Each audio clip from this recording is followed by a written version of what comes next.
Ladies and gentlemen, please welcome the CEO of the Churchill Club, Karen Tucker. Thank you very much. Good evening to you. I'm Karen Tucker, CEO of Churchill Club. Welcome. This is a very special occasion for us, all of us this evening, as we welcome Bill McDermott, co-CEO of SAP, in conversation with Geoffrey Moore, legendary author, speaker, and advisor. We wish to thank SAP, our longtime partner and friend, for making this program possible, with a special nod to Jonathan Becker, Barbara Holzapfel, Jason Hardy, and Christine Johnson. Thank you so much.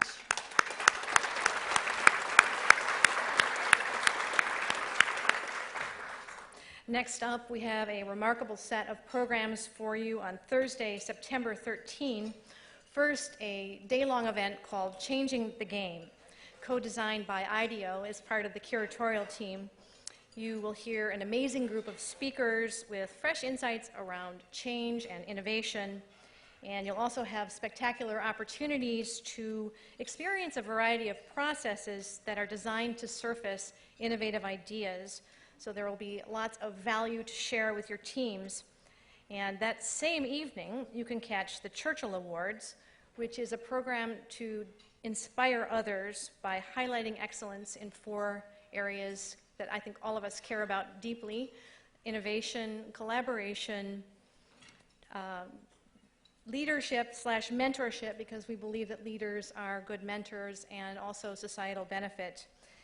The honorees were selected by the Churchill Club Academy, which is a group of about 500 people in the innovation community as we think about it.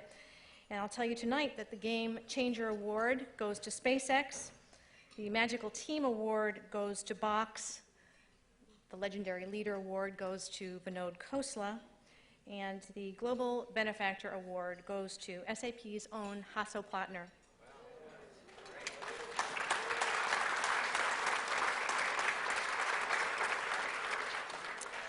And as master of ceremonies that evening, we are going to be very proud to welcome back Geoffrey Moore.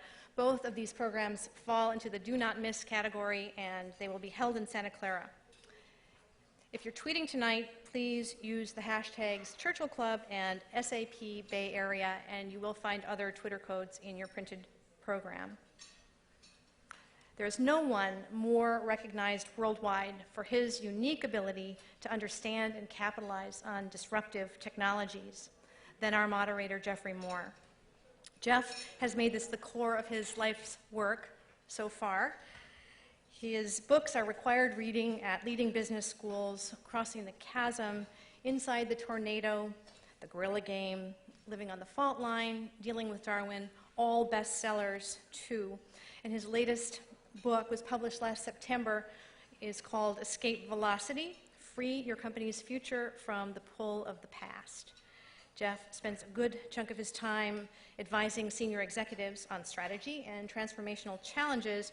And when he isn't doing that, he's developing mental models to support his advisory practice, or as a venture partner at Moore Davidow Ventures, he's advising portfolio companies, and we're always delighted to welcome him to our stage.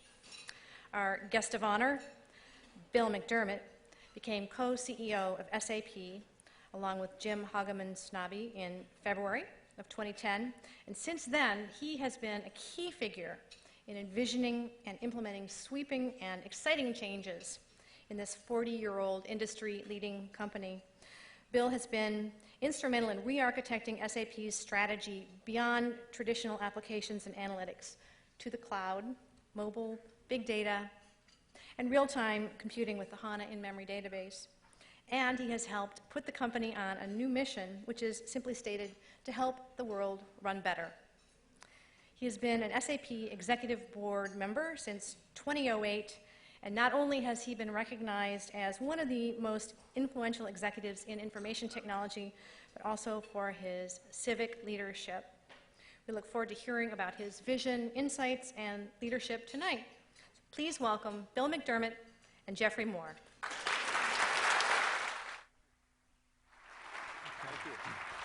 Thank you. Great, yeah. Terrific. Okay, But before I start interrogating my friend, Mr. McDermott, I want to just do a couple of things. A couple of people came up to me and said, now I want you to ask him really hard questions. Actually, my goal is going to be to try to ask him important questions, which are sometimes the same thing, but not always. And I have a point of view that I want to share with you in a couple of minutes, and then we're going to get into this. So I think we're in the middle of something where our entire environment and our entire culture, both as consumers and as business people, is being revolutionized by this digital mediation. And so the digital world used to be something we could keep separate from the rest of our lives and the rest of our practices, and that's no longer true. We are completely immersed in a kind of a redefinition of the human experience that's digitally mediated and is touching everything. And we're right in the middle of that change as a society and as a world. And when you're in the middle of that kind of change, when there's that sort of transformation happening in your environment, you look for anchor points.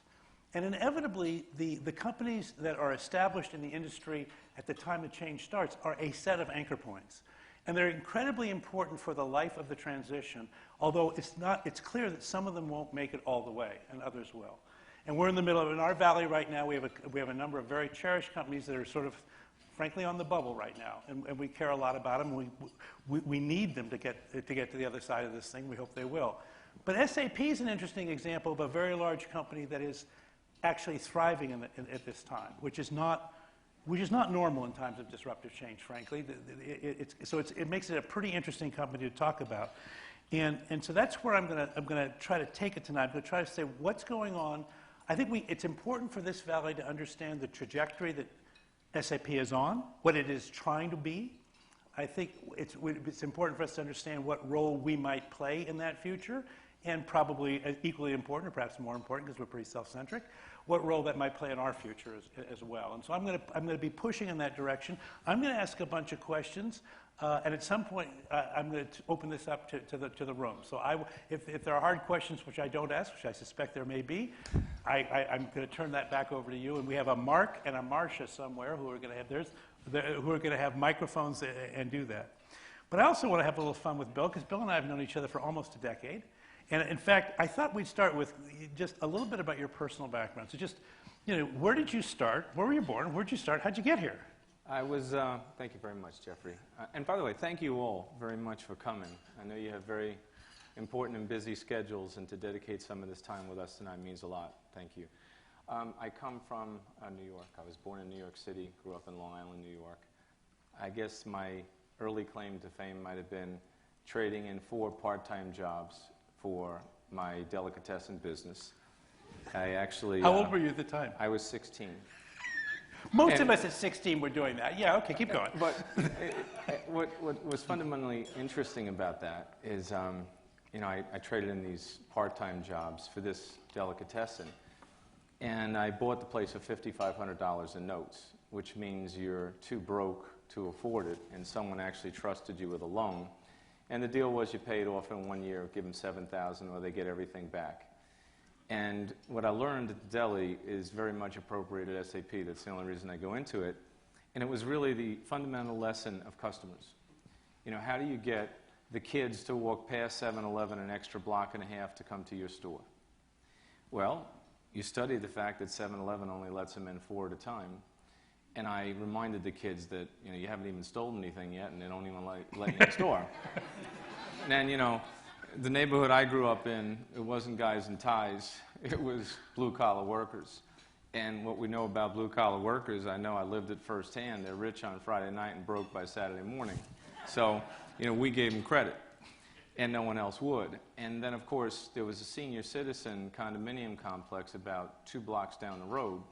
What we learned about senior citizens is they don't like to leave the house, so we deliver.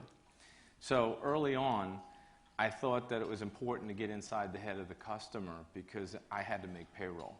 But there was one other special idea, an innovation that came up then, which was the idea of video and, these games. Back then, the kids would be in malls plucking quarters into the games. So I took the number off the back of the machine. I called the guy up and I said, hey, can I get one of these machines? He says, yeah, you can. Give me 5,000. I said, I don't have 5,000, but I'll tell you what. I'll put a little room off the side of the store. Let's split the quarters. In 60 days, we paid the store off. Yeah? All right, okay. No. All right, good deal. Okay, so let's move on. So somewhere along the line, although, I'm thinking I'm the SAP recruiter and I'm going deli, Well, there was a video few machine. steps after. Oh, the okay. So I'm going to jump forward. So when did you actually join? Did you start with SAP in tech? Was that where did you start? My first job, I sold a deli, bought my parents a beach house. God bless you. I started with Xerox when I was 21 years old in New York City. And they were the sales training machine of the era, weren't they? They absolutely were, and at the time there was a CEO named David Kearns, who was reinventing the company on something called total quality management. And I remember reading the annual report on my way to New York saying, I want to be this guy, This guy is somebody. And of course, that's how I beat the Ivy League guys with the suits. Of course. Because I just told everyone that asked me for the darn sales job knocking on cold doors that I wanted to be the next CEO of Xerox. So, but I was there 17 years and wow. Spent some time at Gartner and Siebel and was recruited to SAP in 2002. So I've been here now more than a decade. And that's when you were head of American sales at that time, right? That's correct. Yeah. Kind of move forward. Now, you guys, I'm going to go fast forward to 2010. You and Jim are made co-CEOs. Why so the co-CEO thing is not a big paradigm in this valley. What's going on there? In our company, SAP, the original founders were co-CEOs. So it was Hasso and Henning? Hasso at that time and Dietmar Hopp. Dietmar, that's right. And then there was Hasso and Henning. And then there was Henning and Leo? And then there was Henning and Leo. And then Leo had it for a short period of time on his own. So we kind of went back to the co-CEO model. Yep. And that seems to work in our culture. And how do you play it? How does it work? Well, first of all, I think the fundamental piece of this that makes it work is trust. Yeah.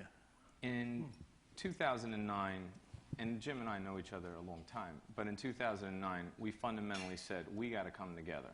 He had the product side of the equation, I had the customer side of the equation, and we got to bring our teams together. And this was a tough year. This was a very tough year. Very tough year. Yeah.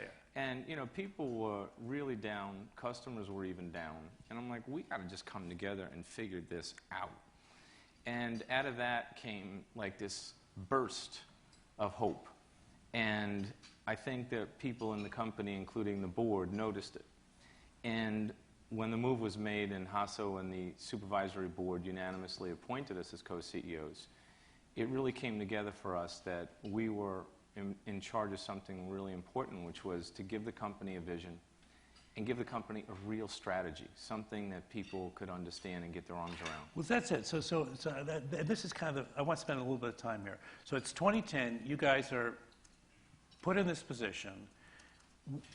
You look at as you looked at SAP and you looked at the situation we're in, kind of what was your hard-nosed situational, like what's really going on here, and what bets did you start deciding at that point you thought you were going to make? Well, it was a Saturday morning. I was flying to Hawaii to... Because most candidate CEOs would do Of course, to go on vacation in Hawaii. No, it's a customer visit. We had a recognition trip for our top performers, and I was the host. Yep. And I get the call in a hotel in Phoenix from Hasso that he and the board made a decision to make a change. And he asked me to be the co-CEO of the company. And, of course, I asked, who is my co? I'm getting married. Could you introduce me to my wife? I'd just like to know who I'm walking down the aisle with here, And he said it was Jim, and I said, well, that's a great decision. And then I called up Jim, and I said, how you doing? And he said, well, How are you doing? I'm doing good, and I'm, pretty much ready to go. And then I landed in Hawaii, and we right away started working virtually on the communication plan, and I flew from Maui back to the main island, and this is unbelievable. You can't make this stuff up. The first morning, it's like 4:30 in the morning. I'm in, because, you're dealing with European and Hawaiian time, behind a dumpster at a hotel on the main island of Hawaii with bees swarming around me. Of course, the good news is the company couldn't see that. And I am fired up, ready to go. And he's fired up. And it was just like the beginning of a really great marriage. That's and cool. I think that it's really fun. We said we're going to make the world run better. So, okay, but go back to, what did you see in 2010 that gave you pause, that you thought, man, if we don't turn this stuff around, this is not going to be good? Well, in 2009. 2009. Okay, So sorry. when we took it over in 2010, what I saw is a lack of innovation and a lack of empathy for the user and the customer experience, and a lack of connecting the value chain from the R&D through the sales, services, and customer experience. A company that needed a purpose and a mission and really needed to bear down and get the job done. So it was leadership, it was a vision, and it was a strategy. And we spent the first 2 weeks, literally, day and night, working on that around the clock. And a lot of people say, 2 weeks? Yeah, you don't need 2 years to do a good strategy. Mm-hmm. What you need is focus. And, you know, if you want to talk more about that. Well, I do. I'll push into it. So when we talk about strategy, two things we think about. One is, what market forces did you think were the, like, if you're a sailor, and I know Hasso is a sailor, there's a guy in the Bay Area who's also a sailor. They sometimes sail against each other on occasion. But you think about where's the wind coming from, right, and then you think about where am I going to make my bet. So let's talk about the wind and then the boat. So what market forces did you think were going to matter over the next 5 years that you said, look, we've got to put our company in the way of these things? Well, the first personal feeling I have about strategy is you got to keep the main thing the main thing. And what I see with a lot of companies is they forget their core and they get all distracted with things they're not. And we tried to just focus on keeping the main thing the main thing. And the main thing at SAP? The main thing at SAP is we were the market leader in business applications and analytics in 24 industries across the world. So you've got to focus and make sure you don't leave that behind, which led us to a strategy we called innovation without disruption, because we said the customers will want to innovate with us, but they will not want to disrupt what they fundamentally have already spent money on. Yeah, please don't. Right. We're all sitting on top of you guys. Exactly. And we got that message. And we could have tried a different tactic by getting them to switch and change to something brand new. And we didn't think that was the right thing for the customer. Right. So the customer was the center of gravity for every decision. Then we saw three main things. Okay. 3 turbo engines in addition to applications and analytics. Number 1, mobility. We knew that mobile was the new desktop. We knew that if you have more mobile devices in the world than toothbrushes, something must be going on here. You knew that. You know that now. Everybody in the room knows that now. Did you know that in 2009? Yes. We did our research. Okay. We put a lot of time into research and market dynamics. So we saw what was going on. Okay. We saw the economy and all that. So we knew that if mobile was the new desktop, things were going to move to the device, including applications. People would need to manage those devices. They'd need to secure those devices. We figured that could be a big business. The second thing we thought of is... But you had no position in that business. None. SAP had no assets. None. Okay, all right, got it. Keep going. Okay, look, that's good. I could tell you we had some, but they were so small it wouldn't have mattered. Right, okay, fair enough. The second thing is we knew cloud was going to be big, and it was going to be big not just in virtualizing hardware and private clouds and making companies far more efficient. Companies don't want hardware. You know anyone who wants to buy any hardware? Me neither. So actually, be a little gentle. There's some hardware companies in the Bay Area. They want to buy solutions. They want to buy solutions that might have hardware attached to it. Okay. But they do not want to buy commodities and boxes. So it's got to be a solution bundled with a service and a good payback, and then you can get their attention. So we believe that was going to happen. How would that affect you, though? Why do you care? Well, the cloud as a force we cared a lot about, because, as you know, we were in business by design at the time. Yes, that's right. And that was dedicated for small and mid-sized customers. Great idea. An inefficient start to the business. But what we learned is small and mid-sized companies don't have lots of users. So it might actually be better to focus on larger companies with buying centers so you can scale. Yep. But that's the SaaS part of the model. Okay. Then there's the virtualization, the working with partners, and creating cloud-based solutions for customers. And clouds do free up more dollars to spend elsewhere, right? Right. I mean, I walked into a CEO the other day in New York City. First thing the guy said to me, Bill, do me a favor. put me in a private cloud environment, virtualize it, and get half the hardware cost out of my enterprise so I can buy some of your software. I mean, they know what's going on. Okay. So we had that conversation around the cloud. We also had the conversation around software as a service. We knew that things like talent management, things like CRM were obviously going to the cloud. Procurement was going to the cloud. And we really didn't have any other assets except business by design. And you'd struggle. Let's face it, business by design was a long and painful struggle for SAP. If I take off the shirt, I got You some of got the the stretch thing. marks. Yeah. No doubt. Yeah, yeah. And then we also... But you learned from it. Of course you learn from it, yeah. and it makes you, makes you better. Your mother told you that too, right? She did. If it She doesn't did kill you, it doesn't kill you, it makes you better. Broccoli was on the cusp for me, but go ahead. Exactly. And then we knew, we had to go after database and technology, but that was because we knew HANA was going to be the innovation of maybe the last 30 years. When did HANA hit your radar? HANA hit our radar like right around the 2010 mark. We knew that what we saw in the lab was extraordinarily encouraging. And most people here will know what HANA is, but not everyone. So just high-performance application network appliance. The idea is to take data. Actually, the southern city of Maui. I'm sorry. That too. Even better. But there's so many theories as to where that name comes from. We won't go. But Okay. the idea was basically to create an environment for customers where they could Google their own data. You move it into main memory instead of storing it on disk or tape, and you create a much faster decision-making cycle, give information to the people that need it so they can make better calls. And it happens to be 100,000 times faster than any other technology in the world. But who's bragging? But who's bragging? No, we wouldn't brag. So you got HANA. Faster than exabyte? Oh, I'm sorry. Keep going. Exadata? I mean, keep going. Whatever. We moved beyond disk. Okay, keep going. Keep going. So we've got the cloud now. We've got the mobile vision. And we've got database technology in HANA, Okay. which led to some of the early moves in the strategy. So in HANA, you were able to innovate internally. Correct. Elsewhere, at your size, one of the challenges companies have at your size is for anything to be material organically takes a long time. Yes. So like even HANA, so HANA is organic, right? There is no significant acquisition at the core of your HANA initiative? Pure organic. Without, I don't know, do you guys report out HANA separately yet?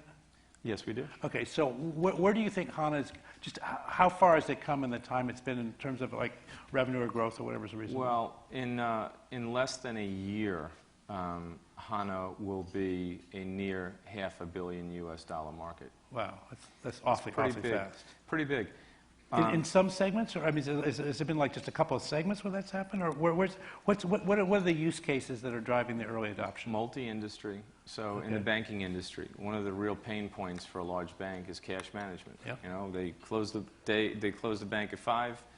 Between 5 and 8, they're getting their cash position organized, and then they're going to make some investments in the morning. HANA, instead of having staffs of people with reports do that, HANA does it in a matter of a couple of minutes. And you don't need people. HANA does it. If you're a telecommunications company and you're in a very thin margin industry and you're competing for every consumer and 1% of churn could mean 50% of profits, it's pretty important to personalize the offer dynamically and dynamically price an offer to a consumer. Yep. If you are in the healthcare industry and you're studying the genome of various cells and what they're likely to do or not do, HANA can cut through that data in seconds, if not minutes, when the process normally takes weeks. Got it. Okay. It's just amazing. Okay. But I do think you mentioned M&A. Yeah. I mean, in the first 100 days where we were co-CEOs, we bought Sybase. That's So- in 100 days. Yeah, we actually made the move to... Did you go to the board and say, this is kind of like our coming out party? You got to at least give us one present to sort of... Well, that's a good point. Well, at some point, you just got to say, here's the badge moment. How long had you been looking at yes, no, that's exactly right. You put your badge on the table and say, hey, this is it.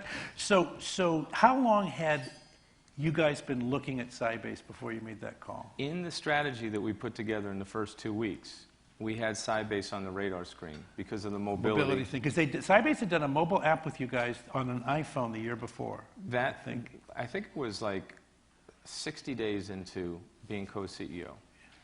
The iPad, believe it or not, was actually new then. You know, we all think it's been here since birth. And we had a partnership going with Sybase where we moved the CRM application onto the iPad. Now, our user experience hasn't always been gorgeous. As perfect. The SAP user experience, okay, perfume from the Soviet Union and user experiences from SAP. Okay, I'm thinking, okay. But that in there lies the idea for change, right? Yeah, exactly. So now you move this CRM application to the iPad and it's gorgeous. So two things happen. One, we put an order in for 4,000 iPads. Jobs calls me up and says, "What are you doing?" Is this a joke? No, it's not a joke. No, I'm being Steve. Yeah. What, is this like your award thing? And he's like, "What are you doing?" And I said, "Well, we're doing these applications onto the iPad, beautiful user experience, it's gorgeous." He said, "But it doesn't print." And he goes through a whole checklist of things it doesn't do. I said, "We don't care."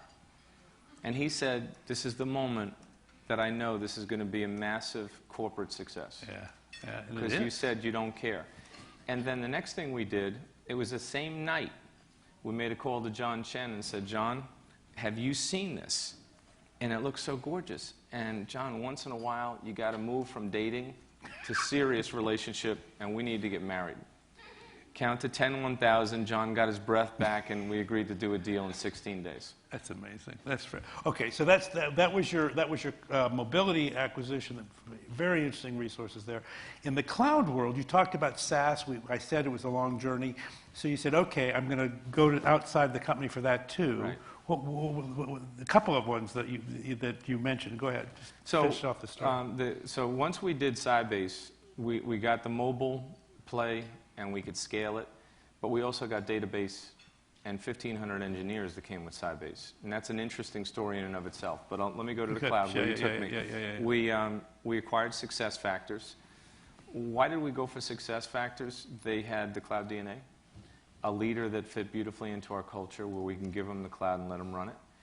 And we really, really believe strongly in talent management and the fact that it was going to move to the cloud anyway. Then we made a move for Ariba, and we see the real-time business network. You know, it's Cynthia and I having dinner tonight. I probably would love to have known when you're born and what you had for lunch and all that. But I would love it even more if I could connect your buyers and your sellers on a global framework, and we could bring in all kinds of business people that want to trade on a live platform. And you put HANA on that. Now you got a real-time trading network for the businesses all over the world in every industry. So that's kind of where we were going with the cloud. So now I want to go back to your first statement, which is you said, look, at the end of the day, it's the main thing. You got to stay focused on the main thing. We've got these additional market forces. If you look ahead to the next 5 years, what do you think the world wants? What role do you think the world wants SAP to play? Well, I think the world, based upon our vision, and I stand by it, is the world wants us to make it run better. Actually, what does that mean to you? What it means to me is we asked ourselves in 2010, why do we matter? And if we weren't here, what difference would it make? And we came to the quick conclusion that there are entire industries that run their companies on SAP. For sure. So they depend on us. So we matter. And now they depend on us more than ever to innovate, because either they have to get leaner and more efficient and optimize the value chain because times are tough, whether it's Southern Europe or elsewhere, or they need to grow. I walk into boardrooms, and when I go in those boardrooms, those CEOs look in my eye, and they're like, I need you to help me grow this business. Here's my deal with the board. Here's my strategic imperatives. How can you help me get to my consumers? How can you help me do it faster? How can you make me a really well-run machine? So what's interesting to me is when I first met SAP in the early 90s, it was much more about operational excellence. It was a global ERP system. It's going to be the first integrated system we ever had. It's going to run the same in Japan as it does in Germany, as the same as in the US. You're talking much more, and it was a very internally focused world. I mean, you learned to use SAP, you did it the SAP way, or you did it the SAP way.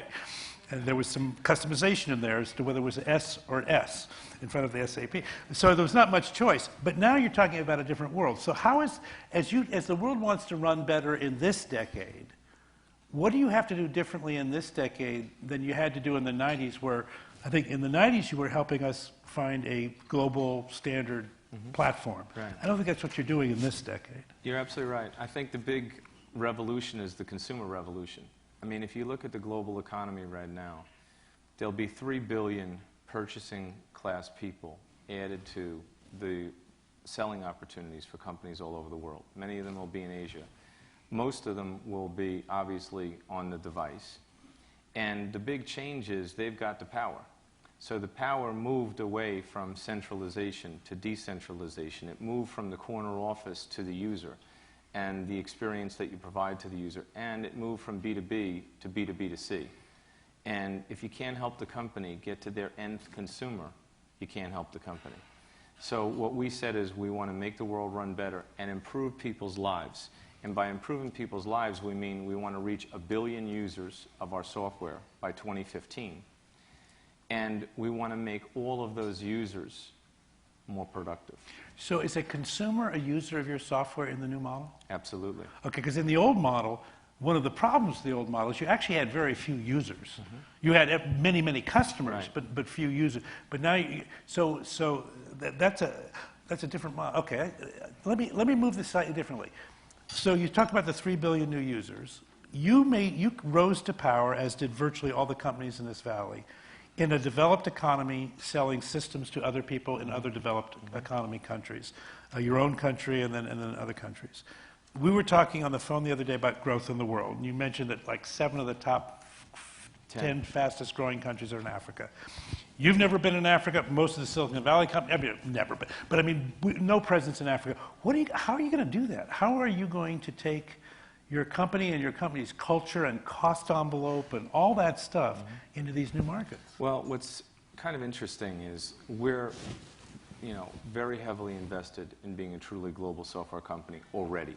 So you take your strong position in South Africa and you expand that to Kenya and other parts of Africa where you can really create some value.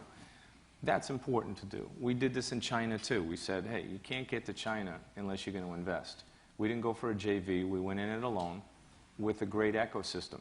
So we'll invest $2 billion in China by 2015. But we can't possibly hire all the necessary people to keep up with that demand. The demand far outstrips the supply. So we work with our partners. So who are your partners in China? We have countless partners in China, but the ones that you would recognize here in the United States are also our partners there. Okay. And then you create local ones. For example, we'll hire 6,000 people this year out of university. Some of them will work for SAP. Some of them will work for our partners. Some of them will work for our customers. So an Accenture or a... Accenture will put 10,000 people in China in an innovation center with SAP between now and 2015. Okay. So that kind of reach, that kind of bandwidth is just unbelievable if you can create an ecosystem that our ecosystem right now is probably 10 times the size of our company. Well, it's interesting. When you guys, again, when you came on the scene in the 90s, you looked very much like a closed system. It was all done in ABAP. It was all done with a German accent. No, but seriously, and Accenture made a fortune configuring your system. Right. But other than that, there wasn't much of an ecosystem. Listen, fast forward to this decade. Talk about the texture of your ecosystem. Is it just systems integrators still? What's going on? Well, first of all, it's certainly not just systems integrators. It's all the high-tech companies that you would recognize in this valley in some way, shape, or form are touching SAP in some kind of partnership, even our enemies. So, we're pretty honest and open about that. So think of any company, you name it, they're partnering. Also the VC firms or the early stage companies. We warmly welcome them now to SAP. We'll invest in them. Sometimes we'll put money up and take a position in the company, but we'll obviously give them our technology and let them innovate on top of our technology to expand our reach. So we're a very, very open company, and that is a fundamental belief. I would give any competitor in the world SAP HANA. First of all, they'll need it to survive. But there's no reason not to give it to them because we know HANA needs to be the standard for the world because it's going to help the world run better. So are you going to open source some part of this? It's not a matter of open sourcing it necessarily, but it's like we have a very large software company that came to us and said, if I could put my company platform on HANA, would you do a deal with us? Would you allow such a thing? To which we replied, of course we would. Because HANA is going to be the standard. You should have that, and you should run better. Okay, so like SQL. Okay, I'm going to ask a couple more questions, but fairly quickly, I think you guys should be thinking about questions you'd like to ask Bill as you're thinking about things, but I got a couple more about them. A couple more questions to ask, actually one key one. So, first of all, how many people are in SAP right now, roughly? 61,000. 61,000 people. You probably know them all by name, actually, knowing you. No, but if I don't, I go to HANA and you check it out. Okay, fair enough. So I have to say that I knew your predecessor, I knew his predecessor, and I knew his predecessor. Yes. So I've kind of known the company for about 10 years. And I would say that change management was the heaviest burden that all three of your predecessors carried around. And the feeling that I don't know that I can get this company to change.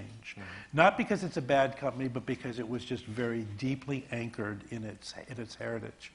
I don't sense that from you at all, and I'm kind of curious as to what's going on. What has happened either in you and Jim or in the company or in the world that has given you this sense that, and in fact, your results are showing that you're changing. It's not just that you think you can change. You've had very successful financial results recently. So what's going on? Well, we realize that, none of us is as smart as all of us. If you got 61,000 people, and they must have done something in their life to get to SAP in the first place, use them. Get them in the game. And respect them as individuals. Respect teams of people. Have managers that make the news, not managers that report the news. I despise bureaucracy. And managers that use their people as summary communication tools so they look good to their boss. These are the kinds of people that you got to get out of the company. People in management should be on the front lines with the people doing the good work for the customer and helping them to be successful. With technology like HANA, everybody has the same set of facts. So we don't have to play Office anymore. We don't have to play reports anymore. It's all in HANA. It's all in real time. It's all on your iPad. So go make some news. So the first thing we did is we said, we will drink our own champagne, we will run our company on our own technology, and we will get in front of the customer, and we have no interest in reporters. If we want a reporter, we'll call somebody in the media. So go out there and do something. And, all right? Okay, okay. And then even in the boardroom, hey, boards today, a lot of them, and I've been in them, they come to the meeting, they get the book FedEx to their house on Saturday. They think about the board meeting for a few moments, write down a few clever questions, derail the conversation into an unanswerable situation. It's called added value. So, what you do is just call a timeout and just say, hang on. It's a good question, very good question. HANA can handle that. Let's get the question answered by HANA, and then we'll go back to the strategy discussion, okay? So technology can really change the game. You got to empower the people. You got to give the people the tools, and you got to have a culture that's focused on the right things. So you had, but I would say at the core of the culture was a bureaucracy, right? There was a bureaucracy. Mm-hmm. So talk a little bit about kind of some of the tools a leader can use to begin to I mean, I get the idea that I'm supposed to empower my people, and I'm at the how level now. Do you modify compensation systems? Do you modify management systems? Do you is it just swapping out, getting the right people in place? I mean, what's going on? Well, first of all, again, I keep going back to the strategy. Yep. Because if you don't have a good strategy, the people will always do the good work. People are 99% of the time truly good, and they have the best intentions. But if you give them a bad strategy, they're going to just dig all night, and the ditch is just going to get deeper. So we had to basically keep the main thing, and focus on where the world was going, not where the world was. The other thing we had to do is get a bias for innovation. If you don't innovate, just go home. There's no point. It's just not worth it. Do Oprah reruns and relax. Because it's Little not, golf. Little golf is golf. fine Little too, golf. but Little it is not going to come together unless you innovate. And some of that innovation for a large company has to be M&A. And we made our bets, and we made big bets. We didn't screw around. And I actually think that boldness created a, hey, wait a minute, something's moving here. Mm-hmm. And the other thing I've learned about changing cultures is you got to nail it in the first 60 to 90 to 100 days. You can't like get the commission and the committees to build another committee, to go through the transformation committee, to report to the committee on how the change is going. It's like, look, the seat of your pants need to be on fire because this is what's at stake. And everybody just starts moving in a solid direction around a strategy. So that's kind of the way I saw it early on. Cool. So questions from the group. I think I've been having some fun here, but I'd love to have other people kind of have this question over here. Okay? Couple. And then right there. Hi, Jeff Claiborne. I teach at Santa Clara University. Hey. I'm just curious what key skills or subjects you'd like to see students coming out of college with these days. Thank you very much, Jeff, for the question. STEM. It's a STEM world, man. Science, technology, engineering, and math. And if you look at all the things that we need more of, we need the skill sets in those areas to really put a turbocharge on our company. And I would also say designers. The idea of designers and designing things that are beautiful. I mean, if you look, again, it's easy to go to Apple in this one, but they have beautiful design. Things look beautiful. And probably others have technology that could be on par, but you design something beautiful and it's easy to use and the experience is dynamite, you got a winner. So designers in a technology sense would be very helpful. Let me piggyback on that question. So of the 61,000 people in SAP, how many are in the sales force? 10,000. 10,000. So if I'm in the sales force, I may not have a STEM background necessarily. Right. I may not be a designer. What is it about me that would make me really powerful and successful in your sales force? Customer centricity. What we learned a long time ago, and we just keep refining this. First of all, you have to have a DNA for the customer. And it has to be authentic because customers see through it a mile away when it isn't. But customers today, they're under a lot of pressure. They have to deliver results. So we're into business outcome-driven technology. What I like to try to do is configure solutions that are tailored very specifically to industry pain points that not only solve the pain point, but also deliver the service and the implementation so the business outcome can be achieved. They used to say on time and on budget. We talk about business outcome ahead of schedule now. Mm-hmm. So you really like getting into the customer's world and solving their problem in a powerful way. The other thing, Geoffrey, I would say, by buying center. Because what we learned in the crisis is you cannot just sell to the enterprise contact. You've got to recognize the power has been distributed in these enterprises, and you've got to really rally all the buying centers to the table. Which is not where we were. We were just selling to the IT guys. That was your Michael Hammer example when you're re-engineering things. Yeah, yeah. There was another question over here, I think. Or John, Mark, go ahead. Yep. Yeah, hi, Brian Skiba. Bill, you were mentioning about $500 million out of HANA. You've got to put a $2 billion a year number up just to get to kind of double-digit growth where SAP is today. So the first part of the question is, do you see acquisitions, being about half of that sustainable growth going forward? And the second part is, given Larry and the guys at IBM and a bunch of other guys all shooting water buffalo while you guys are the elephants, do you worry about the idea that maybe you're going to clear the earth and there's not that many bigger things to take out at some point? Well, that's a really good question. What we did with the M&A strategy is we got into categories where we weren't strong enough, but that were growing really fast to get enough critical mass where then we could build some organic innovation on top and scale. If you look at our numbers today, Geoffrey mentioned 25% growth year over year. In that number is only 2% inorganic growth. After you've had an asset for over a year, it gets baked into the run rate. Only 2% inorganic. So we are an organic growth company. You're absolutely right that there aren't a lot of, obvious targets out there in the industry anymore, which is why I think that this idea of all M&A is unrealistic and it doesn't make a lot of sense. So we're primarily an organic growth company. I believe strongly in the ecosystem and being a good partner and looking a person in the eye and committing to something and keeping your promise. Because if you can scale an ecosystem, which is a non-payroll workforce, and allow that non-payroll workforce to build the innovation into their business off the backbone of your IP, and it's a win-win for them and for you, that's an amazing force multiplier. So organic, M&A, ecosystem, and I'll give you one other thing. We got to get to the young people in this world. Even if you go to China, as much as China has done an amazing job with their economy, they have 10% of the college graduates that are completely unemployed, but half of them are underemployed and not happy with the job that they have. Most of them are making about $345 US on a monthly basis.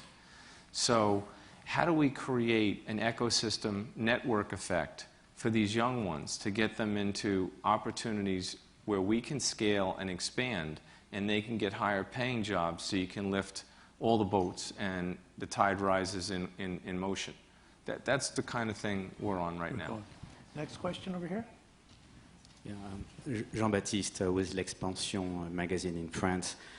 Bill, you mentioned some of the growing pains with by design. So can you help us understand what's SAP's small business strategy? We mentioned Business One a few months ago. By design, you mentioned that you were targeting now larger companies. So to reach that billion users in 2015, what's your small business strategy? Sure, I'd be glad to. Well, first of all, on by design, just to clear the air on that one, we are looking at the satellite locations of the larger entities. We are looking at the upper mid-market as the choice because you get more users and the product works beautifully. It's easy to use now and it scales. But also we have something called Business One. Business One is one of the greatest products in the history of SAP. And Business One will be on HANA, so you will have a real-time business platform for small companies all over the world, and they can scale. And it goes in the international realm to places that the local competitors can't go. Multi-currency, multi-language, and it scales to infinity and beyond, and you can put it in the cloud. So it's Business One, and it's Business by Design, and it's all in one through some of our channel partners that build added IP and innovation by industry in the local markets on top. But the go-to-market for that very small business is going to be through a channel partners? Channel. Yeah, because I think your core strength is dealing with large institutions and then, Right. and then creating them. If I may, Geoffrey, Yeah. we made in our vision, we made it our priority to have 40% of our sales come through indirect channel partners by 2015. At that time, we were in the single digits. We're now up to 34% of our sales, sometimes 32 in a given quarter, from the indirect channel. Okay, so that's a big move for you guys. Next question. Yeah, hi, I'm one of those media reporters you referenced earlier. I'm listening to you very carefully, Bill. This is Chris Primesberger from eWeek. And JB, you just asked my question, so I have to come up with a new question. Bill, you talk about strategy. Could you kind of outline your strategy in the market competing against companies like Oracle and some others? Because they're obviously a direct competitor to you in many ways, and they don't have the in-memory database that you have. Is that going to be the #1 weapon against a company like that? Well, first of all, our relationship with Oracle is a complex one, and the most important thing in the relationship. How many of your systems run on Oracle databases? There's quite a few. Yeah. Yeah. They are. Yeah. And give them credit for that. Yeah, you bet. And by the way, if it's good for the customer, then that's what we do. And no matter what the company is. But I want to be fair to them and respectful. They did a good job in their core, and we now have a fighting brand with Sybase and the traditional disk-based database. And we think HANA, the in-memory nature of HANA, will be the game changer. We have to prove that, but that's what we believe. I really don't think it's in SAP's interest to spend a lot of time obsessing on what they're doing and what others are doing. Because right now, we've got the momentum. And our strategy is on course. And I think the moves that I see others making right now seem to be a step or two behind the one that we're doing. And I think our idea now is to just innovate and out-innovate anybody that we possibly can, and then be friendly to all of our good partners, but focus on the customer. So I don't do that locker room talk anymore, just because I think we're in a new place. I really believe we, as a company, are in a whole new place. And as I said earlier, in all respect to Oracle and any one of our competitors, we warmly would welcome them using HANA and our mobile solutions and all that as well. Okay, next question. Hi, Bill. Kyle Columbus with Mercedes-Benz Research and Development. I was wondering, how do you see the progression and the potential of HANA to connect customers that are deeply rooted in SAP to other customers that are also deeply rooted in real-time, actionable connections and actual revenue streams? I think it's certainly the way we want to go. I'll give you one example. Put Ariba on HANA. You're connecting business to business and a business network globally on a real-time trading platform called SAP HANA.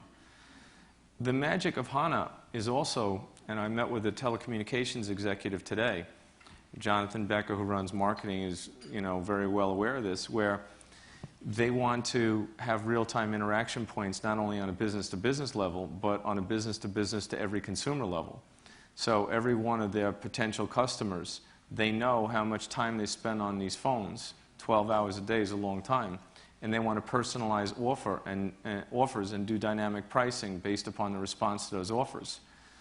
Another example, I was recently in an airport where I had to get a flight out and would have done anything, like crawled across the airport on my hands and knees to get a seat. Which is the normal protocol the airlines course, require at this time. Of course. Yes. And what was amazing is, they told me that there was likely to be one seat because there was all these sad stories and everybody was coming in on this plane. And I saw someone else get the seat in front of me, and I'm like, there goes 4 hours, what can you do? And I thought to myself, wow, it's too bad this airline isn't like the airline that has SAP HANA and that can do dynamic pricing based upon seat availability. Because I would have paid anything to get that seat that night. So just think about the new models. Think about the new models. This guy probably got it on some cheap upgrade certificate. I would have paid anything. So that's the way we see it. Connecting people, connecting processes, connecting offers. Right, Sanjay? Sanjay Poonan runs our mobile. This guy is unbelievable. Absolutely. Next question. How are we doing for time, by the way? Yeah, Satish Subramanian from Intuitive Surgical. I'm sorry, say it one more time. Satish Subramanian from Intuitive Surgical. So my question is more on the cloud and related to medium and large companies that have got large, on-premise ERP installations. So where do you see those companies doing? I mean, are they looking at cloud just from an ERP perspective? And what trends are you seeing, and what do you expect over the next few years? What we see at SAP between the cloud, the device, and the on-premise world is a hybrid scenario. There's just companies that have invested a lot in these infrastructures. They want to innovate at the edge of the enterprise. And when they do that, it's always nice if they can do that in the cloud because it's faster. They might be able to do it at a lower price point, and that's fine. They obviously all want to move everything that they possibly can in terms of innovation to the device. And then the one example I gave you earlier about the CEO of the bank, if they can virtualize some of the infrastructure and take cost out in the form of more efficient hardware and so on, they'll do it. Our brand promise is whether it's on-premise, on demand, or in the cloud, or on device, we'll orchestrate at the application, at the security, and at the data level with excellence. And that's what we do. So I have a follow-up question on that, which is, we're seeing the world go more toward apps, and we used to have portals, and portals to an ERP system or a client-server system looked a lot like a well-behaved client. Apps seem like they're getting a little bit more ambitious. Are you going to have to re-architect the core ERP engine in some new way to make it more accessible to the app's edge, or what's going on there? Well, as an example, maybe this is the big moment to tell you this. If you take real-time CRM, that would be an example of taking these discrete applications and putting them on SAP HANA to remarkably simplify the environment and the speed of execution for enterprises. We can see a world where you can go all the way. So the answer to that question is... I don't know quite what all the way means. Well, what I'm it feeling means a little is bit like in high school. SAP HANA has the capability to completely simplify and redesign and re-engineer the data center of the future. Say some more words. So the ERP system powered by SAP HANA, Yeah. that is the engine you're looking for, and SAP will deliver that to the world. I'm imagining this very, very large real-time memory system that's running the whole shebang, Yeah. right? Okay. So so obviously it's much faster in responding. Is that just it? It's just faster? It's the same system as I had before? It's not only the structured information in the enterprise, it's also the unstructured information in the enterprise. So the things that are going on in social networks are probably pretty important for you to know about. I'll give you an example, customer sentiment analysis. Sure. You know, how do my customers feel about me? What do they say in the social networks? Social networks today have much more than 1 billion users on them. More than 35% of the information in those social networks is about brands, so it's real important to get that sentiment. feedback. Yeah. So that sentiment analysis is one example where you get an unstructured data as well as structured data. Now, you may say, well, I want to prioritize my data in the enterprise. Some of it could be cold, some of it could be hot. I want to do it in the most efficient way possible. I don't mean that other technologies aren't going to be around. I got it. But the most important, high-powered, rich, data-based technologies that give real-time capability to decision makers can be done on SAP HANA. And that, to us, is the game changer. Now, that doesn't mean we're not going to innovate the applications for different industries and so on, but it will be done on HANA, and that's what gives it all a change. Next question. Here's this. Hi, Bill. Ray Wong with Constellation Research. The question for you is, as we move to consumerization of IT, the trend is happening very quickly, and something that Geoffrey Moore and I share a passion for, the shift from transactions to engagement. Who do you see as your future competitors? Is Amazon, Facebook, Google, are they competitors? Are they cooperators? Are they people you want to partner with? Will they be in your space in 5 years? I think all the companies you just mentioned, Amazon, for example, there's lots of SAP installations in Amazon's cloud, and they're all over the world, thousands of them. So in that context, I certainly think of Amazon as a partner. I absolutely would like to have Facebook and Google as a partner. And there are going to be scenarios, Ray, where all these companies at some point will compete with something in our business model. But okay.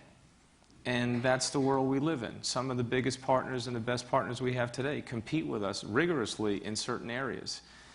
I think one of the things you have to do is change your attitude around these partnerships and be much more accepting of other people's business models and just find a way where you can make things work, as opposed to taking these military stands and we will crush you and that is the hill and you shall not cross it. I mean, it's a competitive world, and there's a lot of players out there, and we'd like to partner with Facebook and Google, and we look forward to that. Tony Reese, Business Planning Associates. Have you seen the social media you were talking about as kind of an external force? Have you seen that migrating internally into the way companies kind of expect to share information or change their business processes? Absolutely. In our company, as an example, when we acquired SuccessFactors, they have a social networking tool called Jam. And we're actually putting our whole company on Jam. And what we learned is, you know, while email is certainly an important technology and we all use it and all that, teams of people like to work on Jam sessions where they're communicating instantaneously with each other, just like a social networking, without the heaviness of some of the more formal applications. We see this in our company, and we see this in a lot of other companies we talk to, and some of our great partners like Microsoft and others have made some very important acquisitions in that category to complement their core.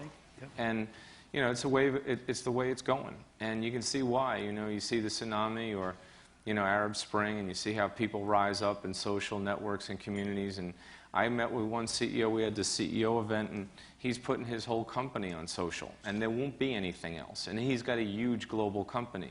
So it's real, it's here, and it's the wave of the future. So that triggered a thought for me, which is we're talking about competitors there for a minute, and I think you have a pretty interesting attitude about competition. Let's talk a little bit about lessons learned from great competitors. So you've got some pretty interesting companies in your world, and we've talked a little bit about Oracle. Salesforce is an interesting company. What if you could take one lesson away from Salesforce and what Mark Benioff is doing? What do you think is the lesson there? User experience. And I think the one change that we need to make clear to the world, especially in Silicon Valley, is we understand, and we have made the remedies to really get inside of that through mobile. But also we're going for something we call user force, which is not only will we make beautiful applications, not only will we put it on mobile devices and let you experience it the way you want, but we'll actually even provide a service where if you want something customized to just the way you want it, because you're an individual, and you may want it with ketchup and mayo, but no lettuce, we'll give it to you your way. And that bias for the user, designing things that are pleasing to the user, bending over backwards, not just to make companies happy, but the users in those companies, is something I think we've learned. And I'm sure that Mark and his company had something to do with that, and all credit to him. Yeah, I think so. One other one, I'll open up for questions again. If you take one lesson away from IBM and what IBM has kind of done to itself in the era that you've been in business, what would you take away from them? Well, I think IBM really does keep the main thing, and then they innovate around the main thing. So is their main thing the same as yours, or is it different? It's different. I mean, they have a much larger, we're a little company compared to their overall size, but what we have, in a sense, that might be main thing in terms of comparison is software. They have a very big software business. Yeah. And certainly we have a very big software business, but it's a different type of software business. So I think they've kept their main culture, dating back to Watson and the values of the company for over 100 years, and you got to give them a lot of credit for that. And they changed when they had to. They knew they had to get services to deal with an evolving world when they did PwC, and they knew they had to get software in there to enrich the margin profile, and they did that ahead of other companies that now wish they had thought of that in their strategy. And finally, I think they really understand an ecosystem approach, and they know how to leverage the ecosystem. And they're very good at account management and account ownership, and you give them a lot of credit for that. So all those things are very positive. Cool. Okay. Next question. Hi, Vanessa Linlaw with Edelman. Curious to know what unique aspects of SAP's culture drive innovation. Well, unique aspects of the culture drive innovation. I really have to give Hasso-Plattner so much credit, because he's a guy that invented the company along with the founders, but at 68 years old has the passion of an 18-year-old for innovation. And he is truly, a Hall of Fame legend in technology. So I really give him the credit for being that inspiration, that ego of innovation in the company's culture. And he deserves it. And how does he interact? So first of all, where does he live? I mean, I see his house on Cordoval. I mean, but he's never there. Guys like Hasso have lots of houses. They do have lots of houses. I mean, did he ever stay in any one of them? Why stay in any one place for too long if you don't have to? Keep moving. But no, my real question was, how does he interact with the company, and does the company get to experience Hasso directly or only indirectly through his persona? Well, Hasso is the chairman of the supervisory board, which would be like the chairman of the board here in the U.S. He is also the technology advisor to the whole company, and in particular, his true passion right now is HANA. But what's great about Hasso is when he has a passion for something, it's because he has the vision to see all the way over the trees and know what's on the other side. But he also has the will to make it through. And make it happen. Which is huge. Which is huge. And the other thing I love about his personality is he does not get distracted. Once he locks onto that bone, if it's HANA, that's it, and he gets the job done in that regard. So great visionary, great legend, and a great person. Cool, cool. Over here, yes? Hi, Tom Rodden, Varian Medical Systems. My question's around usability. And Geoffrey spoke at the beginning of this evening about anchors and how important anchors are. They can also be a drag, right? And I'm interested in usability specifically around ECC, ERP. What we've experienced over the last couple of years within Varian has been a battle royale between IT and the rest of the business when it comes to extending the footprint. We believe it's the right thing to do to go into PLM. We believe it's the right thing to do to expand CRM. It's the right thing to do in terms of the seamless experience across the enterprise with MES, ME and MII on the shop floor. But in every case, the battle has been around looking at ERP and those users, the engineers for PLM, the shop floor guys in manufacturing around MEI, ME and MII, the HR people in our organization who, before you bought SuccessFactors, selected SuccessFactors over SAP HR. And in every case, it was, I look back at ERP, and that's not what I want. And so it's been a difficult journey for us. And I'm looking for SAP to make a real dramatic, bold statement around ERP and that core that you spoke of, and what's going to be done there, as opposed to looking at all the other portions of the system. Yeah, that's very fair. We call that continuous innovation without disruption. So one thing we want to obviously do with the core platform is continuously enhance it through enhancement packages where we can keep bringing you the innovation and keep that user experience ever increasing in terms of satisfaction, especially for the users, especially for how easy it is and how beautiful it is to use. One idea I would have for you, I was at Gulfstream, and they make some beautiful airplanes. And what they did in their company with SAP is this right hemisphere solution where they have everything in 3D. And this doesn't get enough play, even in our own company.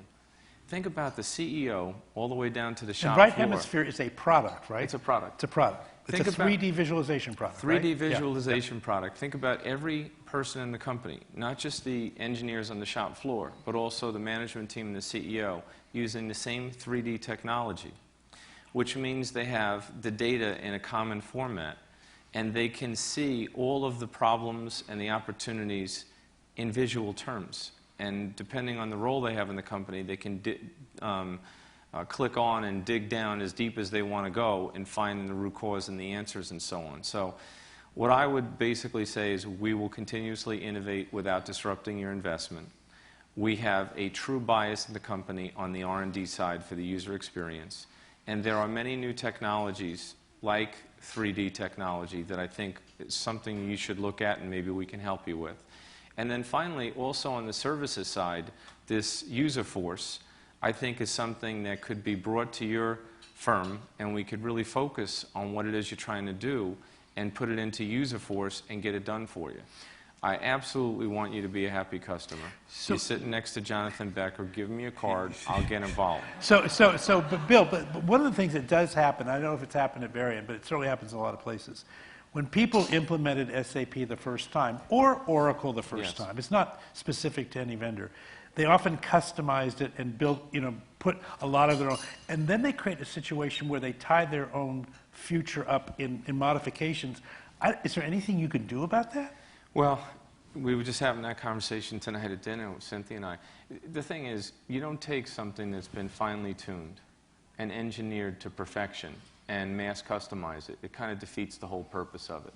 So in some cases, we can revamp the install that you already have based on best business practice. And the practices have just gotten better with more and more users and more innovation and more experience.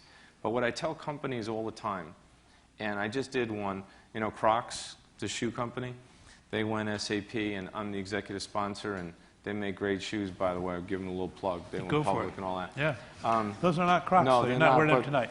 They're not as formal as some of the other shoes. Yeah. Right. But what's amazing is they're so disciplined. They want to do the retail solution that's been perfected and tuned and they want to do it out of the box, ready to run, engineered in the factory, and they want to do it in a certain time frame, and they want to do it globally. They want to do Big Bang, and they can with zero risk because they're following the template. Yeah, yeah. No, I think look, a couple more questions, and then I think we're gonna call it quits. Well, let's say 2 more questions. So one right here, please. Hi, I'm Hi. Aditi Daggett. I'm from Adobe Systems. I wanted to go back to the thing that you said all the way up front because I loved it. You have to get inside the head of your customer who want to make payroll, and some of what we're trying to drive is about getting us back to getting in the head of the customer. You also talked about you're changing your workforce and getting more designers who can deliver that beautiful experience. Our company is also about beautiful experience. So what I wanted to ask was, on top of HANA, delivering that beautiful experience, that visualization, that some of the things you're already hearing, what is your strategy? What does your company think about what's in the head of the customer in terms of, for example, business intelligence? Is your direction that your customers should build their own experiences on top of HANA, or do you have a direction from your business intelligence suite that is going to work on that, the beautiful thing? I think it's a little bit of both. First of all, I want to thank you, Adobe, for running HANA. Great HANA customer and a great company, I might add. And I know you're working with the marketing and the sales function and getting all that data into real time in HANA, which is fantastic. So it's a little bit of both. We want to build solutions in analytics or into the core platform that give you a beautiful user experience. But we also, recognize that you might want it a certain way, and we're open to giving it to you your way. So I think that as it relates to the user experience, the other aspect is mobile. So every interaction we have now, or every solution, and Sanjay will like this, we start with how's it going to look on a mobile device. And those screens should be gorgeous, and they should be even more gorgeous when you put it on a mobile device. So whether it's an analytics application, it's a procurement application, an HR application, they should all look gorgeous. They should all look like they're very uniform. But if you want something on top of that that's unique and just for you, we can do that too. And I think that's the headset shift that we've made as a company. All right, listen, we've had Bill on stage for more than an hour. He's given us a lot of his time. Please join me and give me a hand. Thank you. Thank you very much. Geoffrey, thank you, man. Gentlemen, before you leave the stage, we have a small token of gratitude for you. I believe we have the freshly designed Churchill T-shirt coming for you. Does it go with the prop? Hope you wear that in very good health. The video of this program will be available at youtube.com/Churchill Club tomorrow or the next day, so pass that along for the people who weren't able to join us in the room this evening. Thanks again to SAP. You have been a wonderful audience. See you next time. Thank you.